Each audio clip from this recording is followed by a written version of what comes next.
السلام علیکم۔ آج ہم بات کریں گے ایک ایسے دور کی جس نے پاکستان کی تاریخ پر آپ کہہ سکتے ہیں بہت گہرے نقوش چھوڑے۔ جی، جنرل محمد ضیاء الحق کا دور حکومت۔ بالکل، ہمارے پاس ایک داستان ہے ضیاء الحق کا دور مارشل لاء سے جہاد تک۔ یہ ظہیر احمد میر کی کتاب دی جنرلز آف پاکستان پر مبنی ہے۔ اچھا، تو آج کی ہماری یہ جو گفتگو ہے یہ اسی داستان کی معلومات پر مبنی ہوگی۔ ٹھیک ہے۔ یعنی ہم کوشش کریں گے کہ اس دور کے اہم واقعات اور تبدیلیوں کو سمجھیں۔ جی، خاص طور پر مارشل لاء کا نفاذ، پھر وہ اسلامائزیشن کی پالیسیاں، اور ظاہر ہے افغان محاذ پر پاکستان کا کردار۔ یہ تینوں ہی بہت اہم پہلو ہیں۔ تو مقصد صرف واقعات دورانہ نہیں، بلکہ اس مواد کی روشنی میں دیکھنا ہے کہ یہ سب کیسے ہوا اور اس کے اثرات کیا ہوئے۔ چلیں شروع کرتے ہیں۔ اچھا، تو شروع کرتے ہیں 5 جولائی 1977 سے۔ داستان ہمیں بتاتی ہے کہ ملک میں شدید سیاسی بحران تھا۔ جی ہاں، انتخابات میں دھاندلی کے الزامات تھے، بہت بڑے پیمانے پر مظاہرے ہو رہے تھے، غیر یقینی کی کیفیت تھی بالکل۔ اسی ماحول میں جنرل ضیاء الحق کی قیادت میں فوج نے اقتدار سنبھالا۔ یہاں ایک بات جو مجھے دستاویز میں کافی قابل غور لگی، وہ یہ کہ اس اقدام کو صرف طاقت کا حصول نہیں کہا گیا۔ اچھا، تو پھر کیا کہا گیا؟ اسے ایک فرض کی ادائیگی کے طور پر پیش کیا گیا۔ جنرل ضیاء نے قوم سے خطاب میں یہی کہا کہ فوج اقتدار پر قبضہ نہیں کرنا چاہتی، بلکہ حالات کو معمول پر لا کر انتخابات کرانا چاہتی ہے۔ بالکل، اور ساتھ ہی احتساب، اصلاحات اور اسلامی احیاء کا وعدہ بھی کیا۔ تو گویا پاکستان ایک نئے موڑ پر آ گیا تھا۔ جی، اور یہ فرض والی اصطلاح یہ بڑی معنی خیز ہے۔ وہ کیسے؟ دیکھیں، اس وقت ملک سیاسی طور پر بری طرح تقسیم تھا، تو ایسی زبان استعمال کرنے کا مقصد صاف تھا کہ فوج کے اس قدم کو غیر سیاسی دکھایا جائے کہ یہ قومی مفاد میں تھا۔ بالکل، یہ تاثر دینا کہ فوج تو آنا نہیں چاہتی تھی مگر حالات نے مجبور کر دیا۔ اس سے ایک طرح کا آپ کہہ لیں اخلاقی جواز فراہم کرنے کی کوشش کی گئی، اور شاید ایک بٹی ہوئی قوم کو جوڑنے کا پیغام بھی۔ جی ہاں، یہ بھی ممکن ہے، لیکن یہ سمجھنا ضروری ہے کہ یہ بیانیہ سازی کا حصہ تھا۔ تو کیا یہ صرف بیانیہ تھا یا واقعی لوگ سمجھ رہے تھے کہ فوج ملک بچانے آئی ہے؟ دستاویز اس پر کچھ کہتی ہے؟ دستاویز براہ راست عوامی رد عمل کی تفصیل میں تو نہیں جاتی، مگر یہ ضرور کہتی ہے کہ ملک میں بے چینی بہت تھی۔ تو ایسے میں استحکام کا کوئی بھی وعدہ، چاہے فوج کی طرف سے ہی ہو، شاید کچھ لوگوں کو ٹھیک لگا ہو۔ فرض کا بیانیہ اسی چیز کو اپیل کرتا ہے۔ لیکن ایک منتخب حکومت کی برطرفی تو بہرحال غیر آئینی قدم تھا نا؟ بالکل، اس میں تو کوئی شک نہیں، اور اس پر مختلف آراء تھیں، لیکن اہم بات یہ ہے کہ اس قدم نے پاکستان کی سیاسی تاریخ کا رخ بدل دیا، اور اثرات صرف سیاست تک نہیں رہے۔ صحیح، یعنی یہ تبدیلی صرف سیاسی نہیں تھی، سماجی اور نظریاتی بھی تھی۔ وہ اسلامی احیاء کے وعدے سے یہی لگتا ہے۔ یقیناً یہ صرف حکومت نہیں بدلی تھی، ریاست کی نظریاتی سمت بدلنے کا آغاز تھا۔ اگرچہ شروع میں تو 90 دن میں الیکشن کا وعدہ تھا۔ جی، وعدہ تو یہی تھا، لیکن جلد ہی ظاہر ہو گیا کہ ایجنڈا اس سے کہیں زیادہ بڑا ہے۔ اسلامی احیاء کا نعرہ صرف ایک نعرہ نہیں رہا، یہ آنے والے سالوں کی پالیسیوں کی بنیاد بنا۔ اور اس نے پھر معاشرے، قانون، تعلیم، یہاں تک کہ خارجہ پالیسی، سب پر اثر ڈالا۔ اور یہی بات ہمیں دوسرے اہم نقطے پر لاتی ہے، اسلامائزیشن، قانون اور معاشرے کی اسلامائزیشن۔ جی، دستاویز میں صاف لکھا ہے کہ جنرل ضیاء کا یہ پکا یقین تھا کہ پاکستان کی اصل طاقت اور بقا اس کی اسلامی شناخت میں ہے۔ اور اسی ویژن کے تحت پھر انہوں نے ایک پورا پروگرام شروع کیا۔ اچھا، تو جو ٹھوس اقدامات تھے ان میں دستاویز ذکر کرتی ہے حدود آرڈیننس کا۔ جی، حدود آرڈیننس کا نفاذ ایک بہت بڑا قدم تھا۔ اس کا مطلب تھا کہ کچھ جرائم جیسے چوری، زنا، شراب نوشی، قذف یعنی جھوٹا الزام، ان کے لیے اسلامی سزائیں نافذ کی گئیں۔ یہ تو قانون میں بہت بڑی تبدیلی تھی۔ بہت بڑی۔ اس نے پاکستان کے فوجداری قانون کو اسلامی شریعت کے تابع کرنے کی کوشش کی۔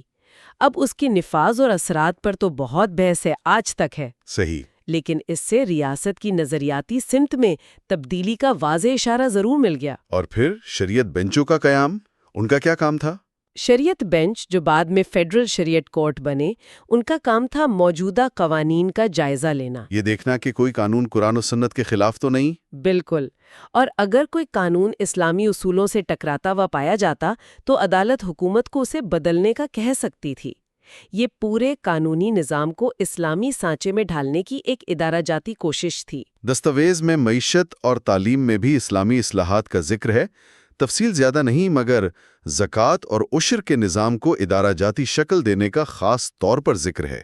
جی ہاں، زکوٰۃ اور عشر جو اسلام کے بنیادی ارکان ہیں، ایک طرح کی مذہبی ذمہ داری یا ٹیکس، ان کی وصولی اور تقسیم ریاست نے اپنے ذمے لے لی۔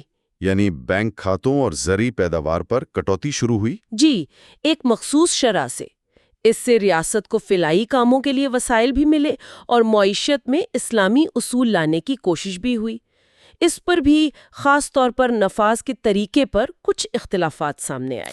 اور ایک اور اہم بات، مدارس کو ریاستی سرپرستی دینا، اس کے کیا اثرات ہوئے؟ مدارس کو سرکاری سرپرستی ملی تو ظاہر ہے ان کی تعداد بڑھی، وسائل بڑھے، انہیں ایک طرح سے قومی دھارے میں لانے کی کوشش کی گئی۔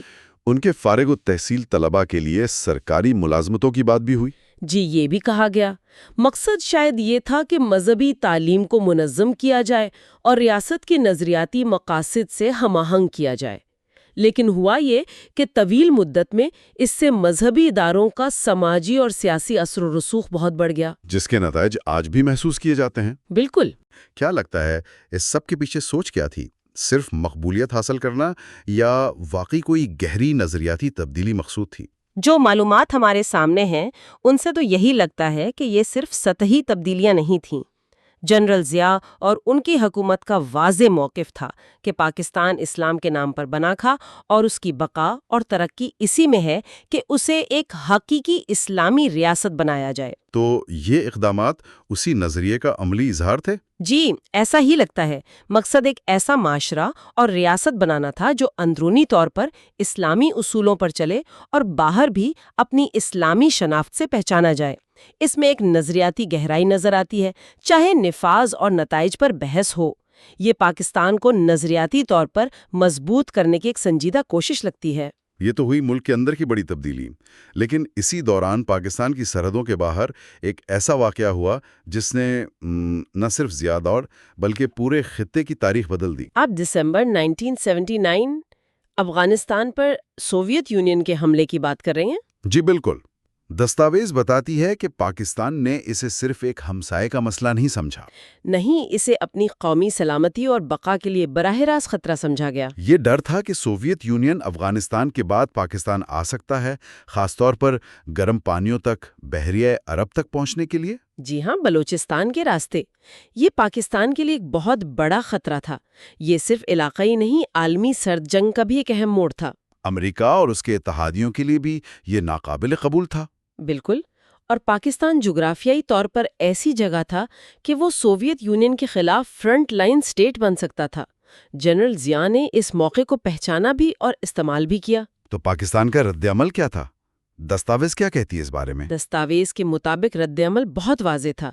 پاکستان نے سوویت حملے کی سخت مذمت کی، فوری انخلا کا مطالبہ کیا۔ لیکن بات صرف مذمت تک نہیں رہی۔ نہ ہی، بالکل نہیں۔ جنرل ضیاء نے ایک فعال پالیسی اپنائی۔ پاکستان کو آزاد دنیا یعنی مغربی بلاک کا فرنٹ لائن سٹیٹ قرار دیا گیا۔ مطلب اب پاکستان سوویت یونین کے خلاف عالمی مزاحمت کا مرکز بنے گا۔ اور اس مزاحمت کی عملی شکل کیا تھی؟ عملی شکل تھی افغان مجاہدین کی بھرپور حمایت۔ پاکستان نے لاکھوں افغان مہاجرین کو پناہ تو دی ہی، ساتھ میں سوویت فوجوں کے خلاف لڑنے والے افغان گروپوں یعنی مجاہدین، انہیں منظم کرنے، تربیت دینے اور اسلحہ فراہم کرنے میں مرکزی کردار ادا کیا۔ اس کے لیے امریکہ، سعودی عرب اور دوسرے ممالک سے اتحاد بھی بنایا۔ جی ہاں، ایک وسیع اتحاد قائم کیا۔ پاکستان ان مجاہدین کے لیے محفوظ پناہ گاہ بھی بنا اور سپلائی لائن بھی۔ تو مقصد صرف سوویت یونین کو افغانستان سے نکالنا تھا یا کوئی اور حکمت عملی بھی تھی اس کے پیچھے؟ بنیادی مقصد تو ظاہر ہے سوویت یونین کو شکست دینا اور گرم پانیوں تک پہنچنے سے روکنا تھا، لیکن جیسا کہ دستاویز اشارہ کرتی ہے، پاکستان کے اپنے طویل مدتی اسٹریٹجک مفادات بھی تھے۔ اور یہاں افغان جہاد کی اصطلاح بہت اہم ہو جاتی ہے۔ بالکل۔ یہ اصطلاح کیوں اہم تھی؟ اس اصطلاح نے اس جنگ کو ایک مذہبی تقدس دے دیا۔ یہ صرف قومی آزادی کی جنگ نہیں رہی، بلکہ اسلام کے دفاع اور کمیونزم کے خلاف ایک مقدس جنگ بن گئی۔ اس سے افغان مجاہدین کے حوصلے بھی بلند ہوئے ہوں گے؟ جی، اور پوری مسلم دنیا سے رضاکار اور مالی مدد بھی آئی۔ پاکستان کے لیے اس اصطلاح نے اپنی پالیسی کو ملک کے اندر اور باہر ایک مذہبی اور نظریاتی جواز فراہم کیا۔ یہ بڑی مؤثر حکمت عملی تھی۔ اس نے مغربی ممالک کو بھی حمایت میں مدد دی ہوگی جو کمیونزم کے خلاف تھے۔ یقیناً۔ دستاویز میں اسٹریٹجک ڈیپتھ یعنی تصویراتی گہرائی کا بھی ذکر ہے۔ یہ کیا تصور تھا اس تناظر میں؟ دیکھیں، اسٹریٹجک ڈیپتھ یا تصویراتی گہرائی کا مطلب بنیادی طور پر یہ تھا کہ اگر افغانستان میں پاکستان کی دوست حکومت یعنی اسلام پسند حکومت قائم ہو جائے تو یہ پاکستان کو اس کی مشرقی سرحد پر یعنی بھارت کے محاذ پر ایک طرح کی اسٹریٹجک گہرائی دے گی۔ دستاویز کی روشنی میں مختصر اور طویل مدت میں کیا نتائج نکلے؟ مختصر مدت میں دیکھیں تو پالیسی بظاہر بہت کامیاب لگی۔ سوویت یونین کو شکست ہوئی، وہ نکلنے پر مجبور ہوا۔ پاکستان کی عالمی اہمیت بہت بڑھ گئی۔ امریکہ اور مغرب سے بھاری امداد بھی ملی؟ جی، فوجی بھی، اقتصادی بھی۔ جنرل ضیاء کی اپنی پوزیشن بھی مضبوط ہوئی، لیکن طویل مدت میں اس کے اثرات بہت پیچیدہ نکلے اور کئی لحاظ سے منفی بھی۔ وہ کیسے؟ افغان جہاد کے نتیجے میں پاکستان میں ہتھیاروں کا کلچر آیا، منشیات کا پھیلاؤ بڑھا۔ جہادی کلچر نے فروغ پایا۔ جی، جو مجاہدین کل سوویت یونین سے لڑ رہے تھے ان میں سے کئی بعد میں مختلف مسلح گروہوں میں بٹ گئے اور خود پاکستان اور خطے کے لیے مسئلہ بنے۔ لاکھوں افغان مہاجرین کی موجودگی کے اپنے سماجی اور معاشی اثرات ہوئے۔ اور وہ تصویراتی گہرائی کا خواب؟ وہ بھی پوری طرح شرمندہ تعبیر نہیں ہوا، بلکہ افغانستان میں خانہ جنگی اور عدم استحکام کا ایک لمبا سلسلہ شروع ہو گیا جس کے اثرات آج تک پاکستان بھگت رہا ہے۔ دستاویز ان طویل مدتی نتائج کی طرف اشارہ کرتی ہے۔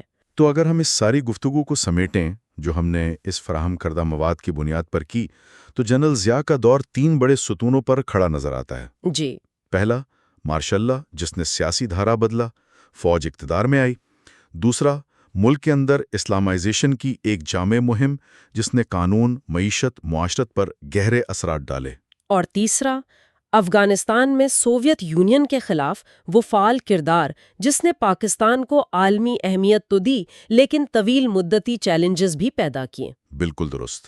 اور یہ تینوں پہلو آپس میں جڑے ہوئے بھی لگتے ہیں۔ بالکل۔ اسلامائزیشن نے اندرونی طور پر حکومت کو نظریاتی جواز دیا اور افغان پالیسی کو جہاد کا رنگ دینے میں بھی مدد کی۔ اور افغان جنگ میں فرنٹ لائن سٹیٹ کے کردار سے جو بین الاقوامی حمایت ملی، اس نے مارشل لا حکومت کو طول دینے میں بھی مدد کی ہوگی۔ یقیناً یہ ایک ایسا دور تھا جس نے پاکستان کی شناخت، اس کے سماجی ڈھانچے، خارجہ پالیسی اور خطے میں اس کے کردار کو آپ کہہ لیں بنیادی طور پر بدل دیا۔ واقعی یہ تبدیلیاں اتنی گہری تھیں کہ ان کے اثرات آج تک محسوس ہوتے ہیں۔ بلا شبہ ضیاء دور کی پالیسیوں نے جو بیج بوئے تھے ان کے پھل کڑوے میٹھے آج بھی پاکستانی معاشرہ اور ریاست کاٹ رہے ہیں۔ چاہے وہ قانون کی بالادستی کا سوال ہو یا مذہبی انتہا پسندی کا چیلنج۔ جی، یا افغانستان کے ساتھ تعلقات کی نوعیت ہو، ان سب کی جڑیں کہیں نہ کہیں اسی دور سے ملتی ہیں۔ اس لیے اس دور کا غیر جانبدارانہ اور گہرائی میں جائزہ لینا آج کے پاکستان کو سمجھنے کے لیے بہت ضروری ہے۔ اور اسی کے ساتھ ہم اپنے سامعین کے لیے ایک سوال چھوڑ جاتے ہیں جو اس مواد پر مزید سوچ بچار کی دعوت دیتا ہے۔ جی ضرور۔ سوال یہ ہے کہ اس دستاویز میں بیان کردہ حقائق کی روشنی میں ضیاء دور کی 2 اہم پالیسیوں یعنی معاشرے کی اسلامائزیشن اور افغان جہاد میں کلیدی کردار کے وہ کون سے دیرپا اثرات ہیں جو آج بھی پاکستان کے سماجی، سیاسی اور سیکیورٹی منظرنامے پر سب سے زیادہ نمایاں نظر آتے ہیں؟ یہ ایک اہم سوال ہے جس پر غور کرنا چاہیے۔ اس پر سوچنا ہمیں ماضی کے فیصلوں اور حال کے چیلنجز کے درمیان جو تعلق ہے اسے بہتر طور پر سمجھنے میں مدد دے سکتا ہے۔ بالکل۔ جی۔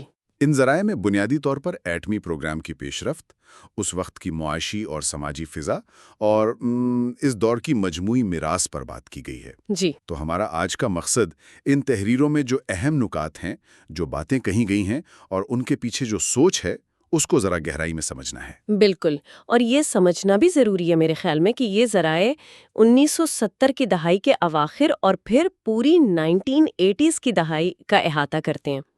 ان تحریروں کو پڑھتے ہوئے نا ایک احساس ہوتا ہے کہ یہ اس دور کو ایک خاص زاویے سے دیکھ رہی ہیں، مطلب کچھ مخصوص کامیابیوں اور ایک واضح حکمت عملی کو نمایاں کیا گیا ہے۔ یہ صرف واقعات کا بیان نہیں لگتا، بلکہ ایک خاص قسم کی تشریح ہے۔ صحیح۔ تو آئیے اسی تشریح کو سمجھنے کی کوشش کرتے ہیں۔ اچھا، پہلا بڑا موضوع جو ان ذرائع میں بہت نمایاں ہے وہ ہے پاکستان کا ایٹمی پروگرام۔ یہ تحریریں بتاتی ہیں کہ 1965 اور خاص طور پر 1971 کی جنگ، اس کے جو تجربات تھے، انہوں نے پاکستان کی قیادت کو یہ سوچنے پر مجبور کیا کہ بھئی ملکی دفاع کو ناقابل تسخیر بنانا کتنا ضروری ہے۔ اور ان ذرائع کے مطابق اسی پس منظر میں ضیاء الحق کے دور میں ایٹمی پروگرام نے آپ کہیں غیر معمولی رفتار پکڑی۔ جی ہاں، اور ذرائع اس بات پر کافی زور دیتے ہیں کہ یہ پیش رفت جو تھی یہ کسی جارحانہ مطلب ایگریسو عزائم کا نتیجہ نہیں تھی۔ جو الفاظ استعمال ہوئے ہیں وہ بقا کے ہیں، سروائیول کے۔ دلیل یہ دی جا رہی ہے کہ یہ پاکستان کی سلامتی، اس کی خود مختاری کے لیے ناگزیر تھا۔ ایک تاثر یہ دیا گیا ہے کہ باہر کا دباؤ تھا، مشکلات تھیں، لیکن اس کے باوجود اس پروگرام کو جاری رکھنا ایک قومی فریضہ سمجھا گیا۔ یہ بقا والی دلیل کافی دلچسپ ہے۔ ذرائع یہ بھی واضح کرتے ہیں کہ یہ کوئی راتوں رات ہونے والا کام نہیں تھا، بلکہ ایک لمبی صبر آزما جدوجہد تھی۔ ان میں ذکر ملتا ہے کہ 80 کی دہائی کے آخر تک پاکستان جوہری صلاحیت حاصل کرنے کے بہت بہت قریب پہنچ گیا تھا، اور آج کی جو ایٹمی صلاحیت ہے، جسے یہ ذرائع ایٹمی ڈھال کا نام دیتے ہیں، اسے براہ راست اسی دور کے فیصلوں اور ویژن کا تسلسل قرار دیا جا رہا ہے۔ کیا ذرائع اس ڈھال کی نوعیت پر مزید کچھ بتاتے ہیں؟ وہ اسے بنیادی طور پر ایک دفاعی حصار کے طور پر پیش کرتے ہیں۔ ان تحریروں کا جو مرکزی خیال ہے وہ یہ ہے کہ اس صلاحیت نے خطے میں طاقت کا توازن قائم کیا اور پاکستان کو بیرونی جارحیت کے خطرے سے آپ کہیں محفوظ کیا۔